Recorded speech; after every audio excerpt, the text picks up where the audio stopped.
नीतीश कुमार हुए सियासी सफोकेशन के शिकार, डबल एल के बीच में फंसने से पॉलिटिकल प्लानिंग हुई चौपट। क्या सच में जेडीयू के राष्ट्रीय अध्यक्ष ललन सिंह आरजेडी के क्लच में फंस गए हैं? आरजेडी से उनके रिश्ते को लेकर जेडीयू में घमासान मचा हुआ है।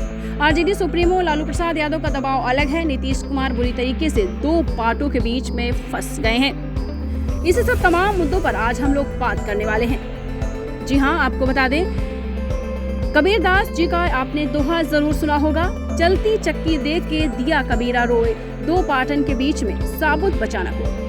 कबीर की पंक्तियां बहुत ही मार्मिक हैं। इसका अर्थ यह है कि चक्की दो पार्टों की होती है, उसमें अन्न के दाने पिसते हैं। यह संसार एक विशाल चक्की है जो निरंतर चलती रहती है।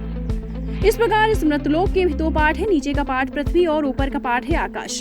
तमाम प्राणी इन दो पार्ट के बीच में फंसे हुए हैं। बिहार की राजनीति में मुख्यमंत्री नीतीश कुमार भी इन दिनों दो पार्ट के बीच में फंसे हुए हैं। ये मैंने आपको कबीर दास का दोहा इसलिए सुनाया क्योंकि नीतीश कुमार की स्थिति सेम ऐसे ही है। पहले से ही अटकलें लग रही थी कि नीतीश कुमार अपनी पार्टी के राष्ट्रीय अध्यक्ष राजीव रंजन उर्फ ललन सिंह से नाराज चल रहे हैं। महागठबंधन की सरकार चलाने में लालू यादव का दबाव भी महसूस कर रहे हैं। नीतीश कुमार के लिए सफोकेशन की स्थिति है क्योंकि वो किसी से कह भी नहीं सकते हैं और बर्दाश्त भी नहीं कर सकते। हाल ही में जेडीयू से इस्तीफा देने वाले रणवीर नंदन ने इसी तरह की बातें कहकर अटकलों को हवा दे दी। उन्होंने कहा कि नीतीश कुमार दो एल के बीच में फंसे हुए हैं। बताते चले, हफ्ते भर के अंदर जेडीयू के राष्ट्रीय अध्यक्ष ललन सिंह और जेडीयू कोटे के मंत्री अशोक चौधरी के बीच तल्खी की दो घटनाएं सामने आई। पहली घटना तो जेडीयू दफ्तर में ही नीतीश की मौजूदगी में हुई। ललन सिंह ने आदेश के लहजे में अशोक चौधरी को कहा कि वे बरबीघा की राजनीति से दूर रहे, तो उन्होंने भी कह दिया। जनाब अशोक चौधरी ने भी जवाब दिया कि आप होते कौन है किसी के कहीं आने जाने पर रोक लगाने वाले।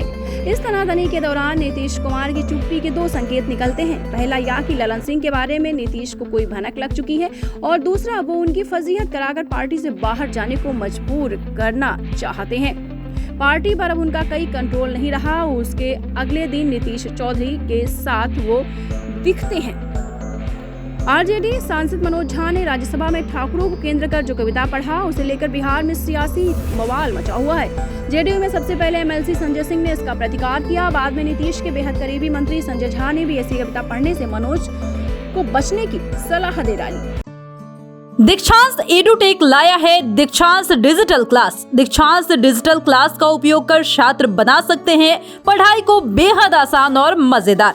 दीक्षांत डिजिटल क्लास को स्कूल में बैठकर देखना है तो पेन ड्राइव और स्मार्ट टीवी बनेगा सही माध्यम। चलिए अब ये भी जानते हैं कि दीक्षांत डिजिटल क्लास का फी स्ट्रक्चर क्या होगा।